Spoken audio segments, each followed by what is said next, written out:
सकाळच्या 100 बातम्यांकडे वळूया। रायगड जिल्ह्यात शिंदेंची शिवसेना आणि अजित पवारांच्या राष्ट्रवादी काँग्रेसमधील वाद विकोपाला गेलाय। राष्ट्रवादी काँग्रेसचे जिल्हा प्रवक्ते धनंजय देशमुख यांनी आमदार महेंद्र दळवींवर केलेल्या टीकेनंतर दळवी समर्थक आक्रमक झाले। वैयक्तिक टीका सहन करणार नाही असा इशारा देत शेकडो कार्यकर्ते एकवटले। पुण्यात उद्धव ठाकरेंचा सत्कार करण्यात आला। मणिपूरच्या भगिनीने सत्कार केल्यानंतर निशब्द झाल्याचं वक्तव्य ठाकरेंनी केलं। तर मणिपूर पेटलं असतानाही काही करू शकलो नाही याचं वाईट वाटतं अशा भावना उद्धव ठाकरेंनी व्यक्त केल्या। किरण सरनाईकांनी 14,000 बोगस मदत करून घेतल्याचा आरोप शेखर भोयर यांनी केलाय। तर आगामी शिक्षक मतदारसंघाच्या निवडणुकीमध्ये बोगस मतदान होऊ देणार नसल्याचा निर्धार त्यांनी केलाय। येत्या निवडणुकीमध्ये राष्ट्रवादी काँग्रेस जमेल तिथे स्वबळावर लढणार असल्याचं मंत्री हसन मुश्रीफ म्हणाले। तर पालिका निवडणुकीच्या तयारीला सुरुवात केल्याचंही त्यांनी सांगितलं। भाजप सक्षम असेल तिथे स्वबळावरच लढण्याचा हट्ट धरणार असल्याचं गणेश नाईकांनी म्हटलंय। त्यांच्या या वक्तव्यातून त्यांनी शिंदेंना आव्हान दिल्याची चर्चा आहे। वंशावळ निश्चित झाल्यास त्या आडनावाच्या सगळ्यांना प्रमाणपत्र दिलं जाणार असं राधाकृष्ण विखे पाटलांनी म्हटलंय। तर हैदराबाद गॅझेट लागू करण्याची प्रक्रिया सुरू असून सरकार आपल्या निर्णयावर ठाम आहे असं विखे पाटील म्हणाले। ओबीसी बैठकीतून डावलल्यानं राष्ट्रवादी काँग्रेस आक्रमक झाली आहे। फडणवीसांची ओबीसी आरक्षणावर दुटप्पी भूमिका असल्याची टीका राजपूरकर यांनी केली।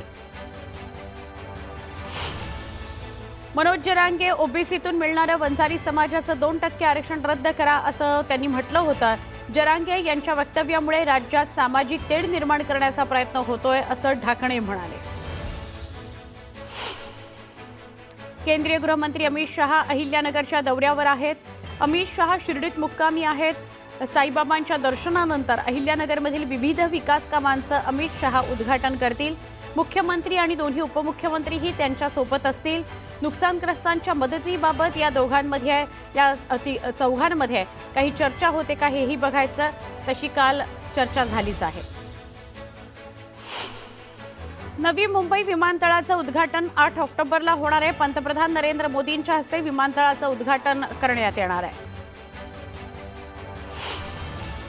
चोपडा कृषी उत्पन्न बाजार समितीसारखं प्रत्येक मार्केट कमिटीने काम करावं असं मत मंत्री गुलाबराव पाटलांनी व्यक्त केलं। शॉपिंग कॉम्प्लेक्स हॉलसह विविध विकास कामांचं भूमिपूजन गुलाबराव पाटलांच्या हस्ते पार पडलं। यावेळी ते बोलत होते।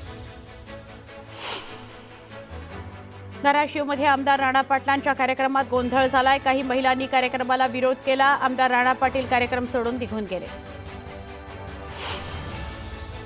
भिवंडीच्या पिंपलासमध्ये संत समितीच्या अधिवेशनाचं आयोजन करण्यात आलं होतं। या अधिवेशनात 127 संप्रदायातील शेकडो साधू संत सहभागी झाले होते। शिवरूपानंद या महाराजांनी अधिवेशनाचं आयोजन केलं होतं।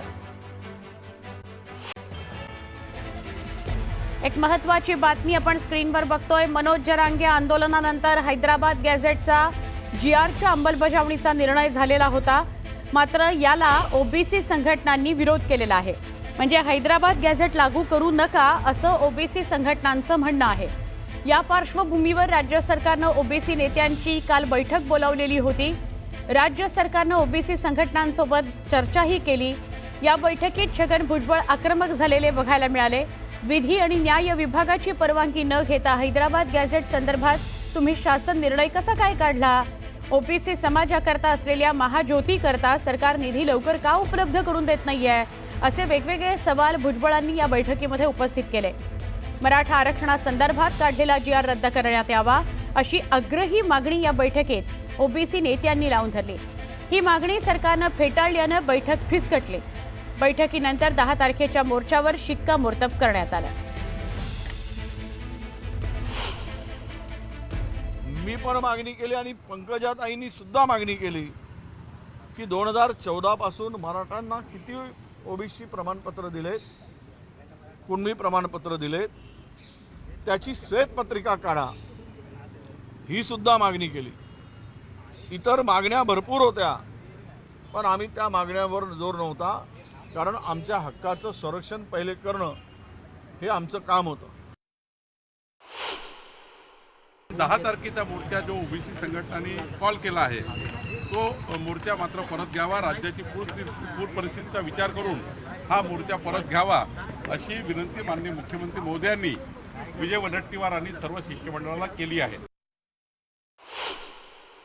माझी विनंती आहे की तो 2 सप्टेंबरचा GR रद्द करा आणि 10 सप्टेंबरपर्यंत आम्हाला 10 ऑक्टोबरपर्यंत आमचा मोर्चा 10 ऑक्टोबरला होणार आहे आणि 10 ऑक्टोबरला तो निर्णय घेऊन तुमचा प्रतिनिधी घेऊन मोर्चात पाठवा, श्वेतपत्रिका काढून, आणि तो 2 सप्टेंबरचा GR रद्द करून मोर्चात पाठवा. मोर्चामध्ये आम्ही त्यांचं स्वागत करू, येणाऱ्या प्रतिनिधींचा, आणि सरकारने घेतलेला निर्णय त्याचंही स्वागत करू.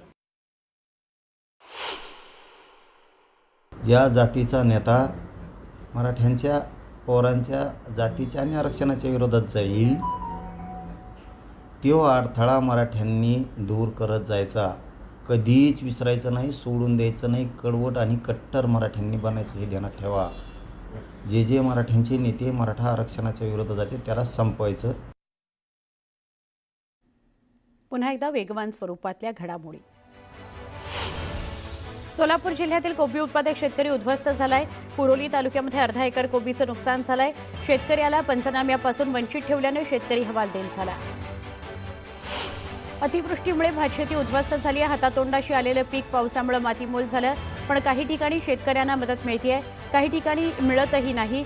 ही मदत तुटपुंजी असल्याचं म्हणत पेरणीचा खर्च तरी काढणार कसा, असा सवाल शेतकऱ्यांनी केलाय.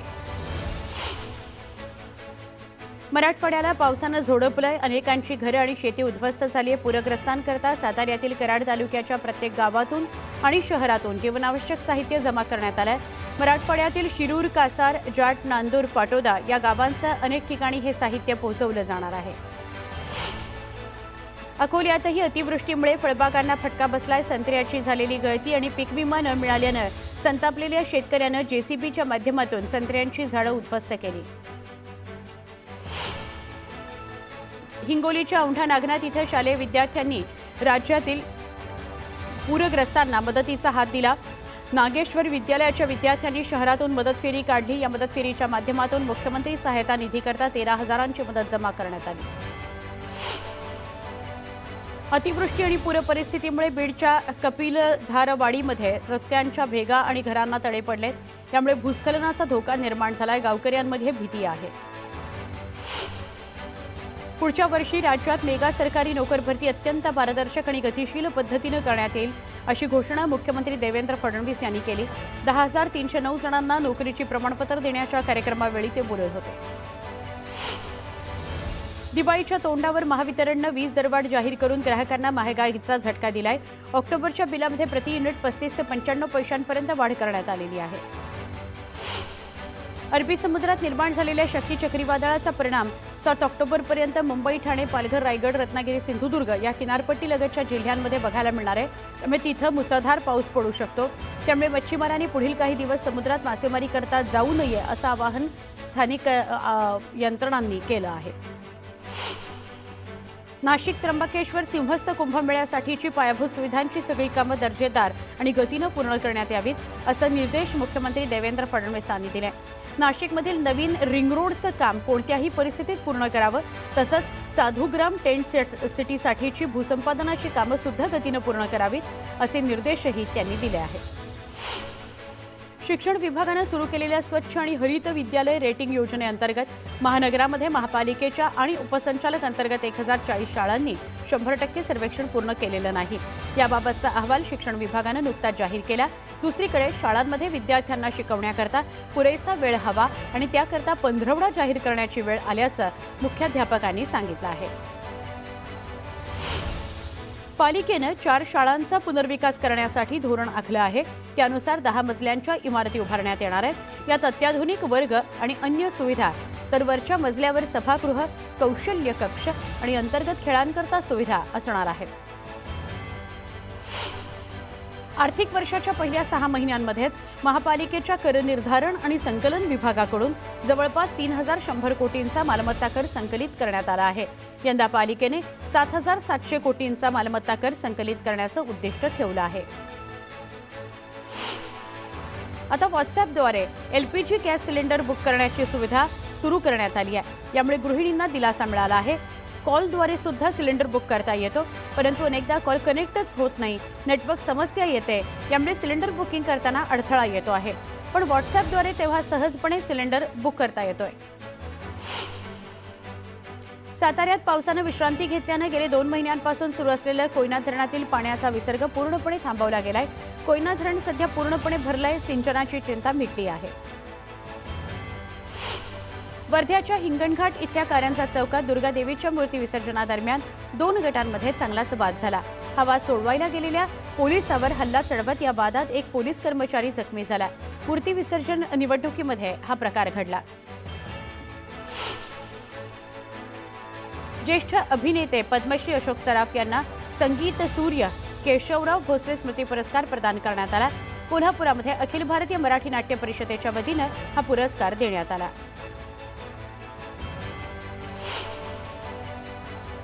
एक छोटासा ब्रेक पहा फक्त न्यूज 18 लोकमत।